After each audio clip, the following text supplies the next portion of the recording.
Halo semuanya, selamat datang di channel Kuliah Online Ekonomi. Ini adalah seri lanjutan dari video sebelumnya. Kita masih membahas competitive factor market, tetapi sekarang kita akan fokus ke pasar.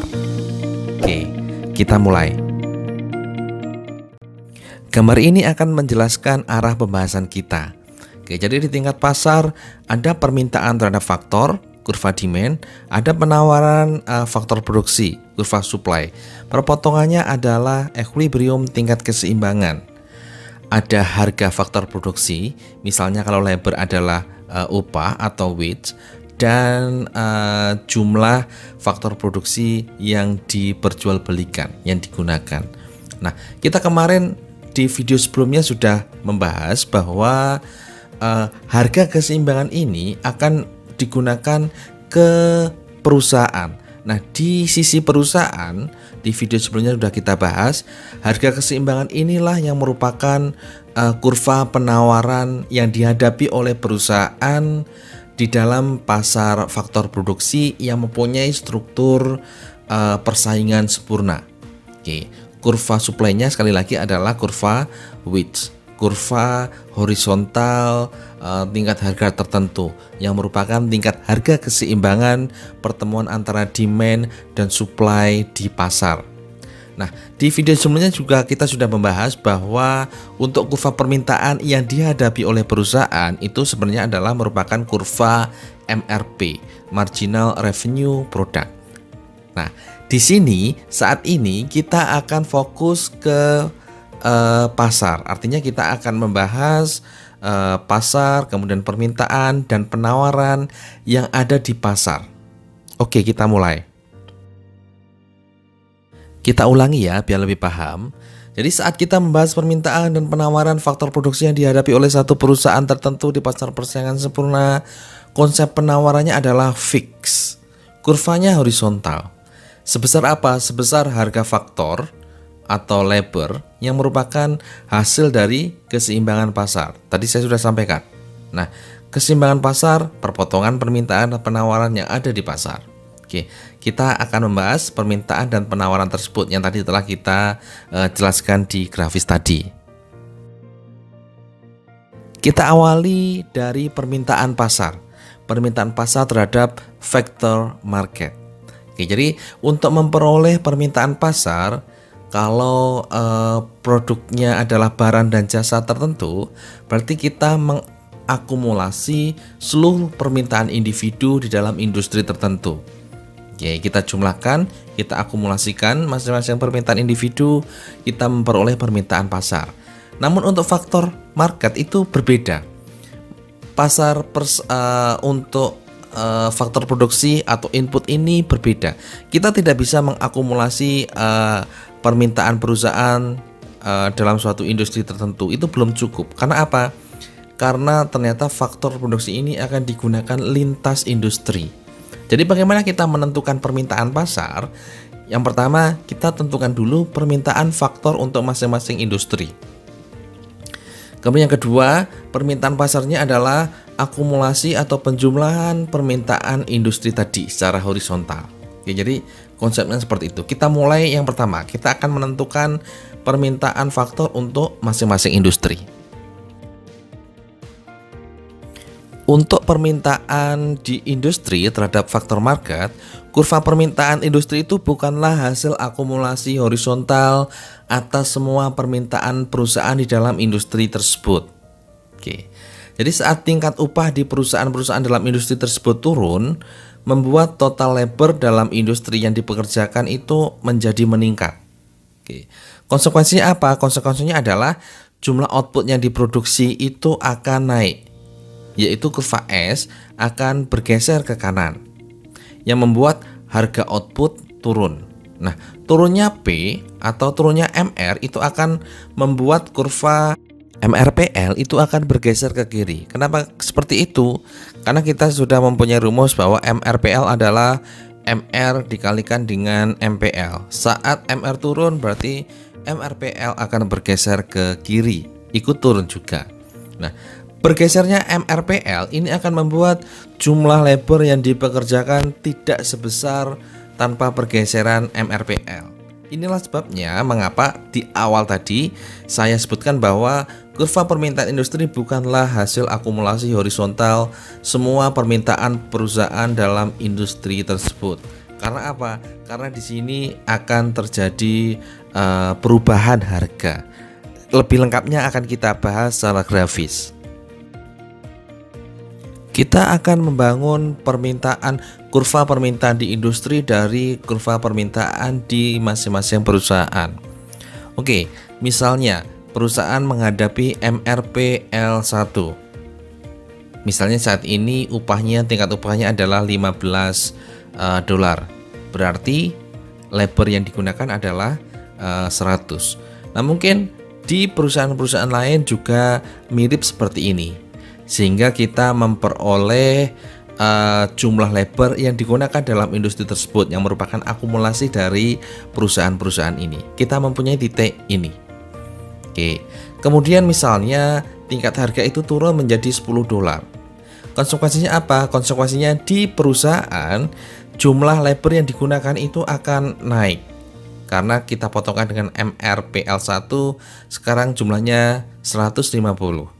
Oke, prosesnya sama untuk setiap perusahaan, sehingga di dalam industri saat tingkat upahnya 10 dolar kita dapat jumlah labor yang digunakan di L2. Kita mempunyai titik yang ini. Oke. Kedua titik ini kita hubungkan, inilah horizontal sum jika price tidak berubah. Ini sekedar hanya kita melakukan akumulasi atau penjumlahan secara horizontal. Tetapi tidak sederhana itu, seperti yang saya sampaikan di sebelumnya ini. Oke. Saat harga turun yang mengakibatkan labor yang digunakan oleh perusahaan itu meningkat, dan mungkin semua perusahaan akan seperti itu, konsekuensinya adalah supply-nya akan bertambah. Nah, saat supply-nya bertambah, saat S bergeser ke kanan di pelajaran permintaan dan penawaran, itu akan menyebabkan harga akan turun, P akan turun, MR akan turun karena P sama dengan MR. Konsekuensinya apa? Saat MR turun, kita mempunyai rumus bahwa MRPL itu sama dengan MR dikalikan dengan MPL. Saat MR turun, maka MRPL akan turun menjadi garis yang berwarna ungu ini. Oke. Saat upahnya 10 dolar, maka labor yang digunakan bukan 150, tetapi yang digunakan hanya sebesar 120 karena ada proses yang kita sampaikan tadi. Oke. 120 ini kita akumulasikan di industri dengan asumsi perusahaan lain juga akan sama seperti itu. Kita mempunyai titik ini di mana labornya adalah di L1. Oke. Kita hubungkan awal sebelum penurunan harga dengan posisi setelah ada penurunan harga dan pergeseran MRPL. Kita hubungkan, inilah industri demand curve. Inilah kurva permintaan industri. Oke, jadi tidak sekedar hanya melakukan akumulasi penjumlahan horizontal, tetapi kita ada proses perubahan MRPL tadi. Oke, kita sudah membahas kurva permintaan di dalam market. Oke, bagaimana kurva penawaran di dalam market?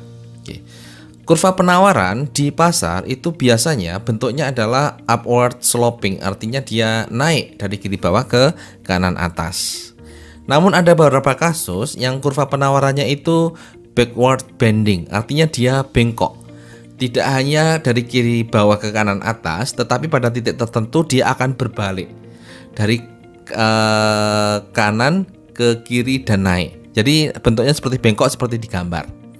Nah, hal ini mungkin biasa terjadi pada penawaran labor atau jam kerja. Misalnya, saat upah atau wage yang kita simpulkan sebagai omega ini masih rendah, penambahan upah akan membuat jumlah jam kerja semakin banyak. Ini rasional ya. Saat tingkat upahnya kecil misalnya, ternyata ditingkatkan, maka kita akan semakin rajin untuk bekerja. Oke. Namun saat upahnya sudah tinggi, pada keadaan tingkat upah yang tinggi, penambahan upah itu justru akan dimanfaatkan oleh pekerja bukan untuk menambah jumlah jam kerjanya, tetapi dia akan mengurangi jam kerjanya dan menambah waktu leisure-nya, menambah waktu untuk santai atau bersenang-senangnya. Ya, karena kebutuhannya sudah tercukupi akibat upah yang tinggi tadi.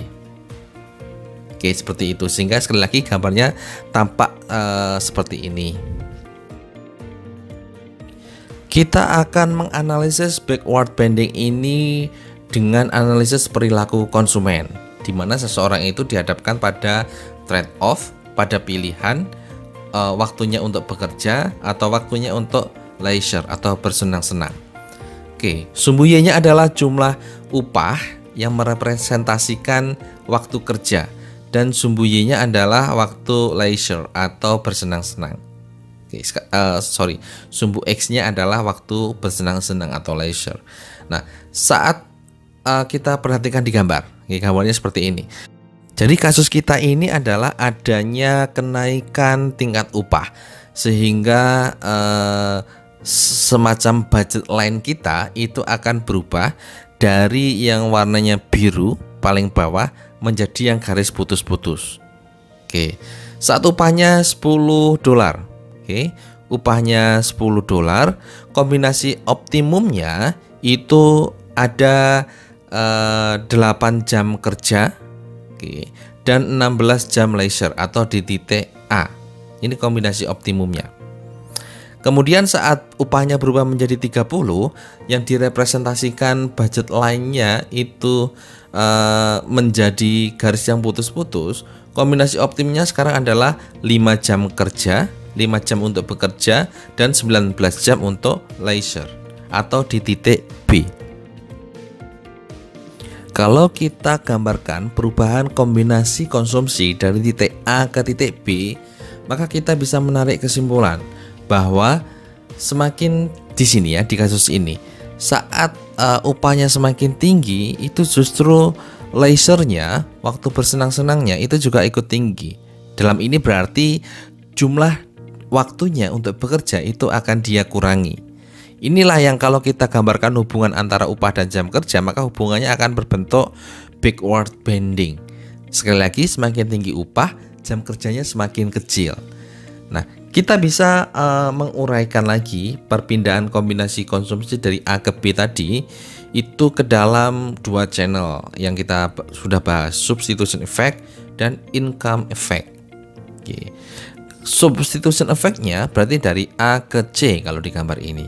Sedangkan income effect-nya adalah dari C ke B. Efek totalnya dari A ke B. Di sini backward banding ini terjadi karena ternyata nilai income effect-nya itu lebih besar daripada nilai negatif dari substitution effect. Inilah yang menyebabkan kenapa terjadi backward banding tadi.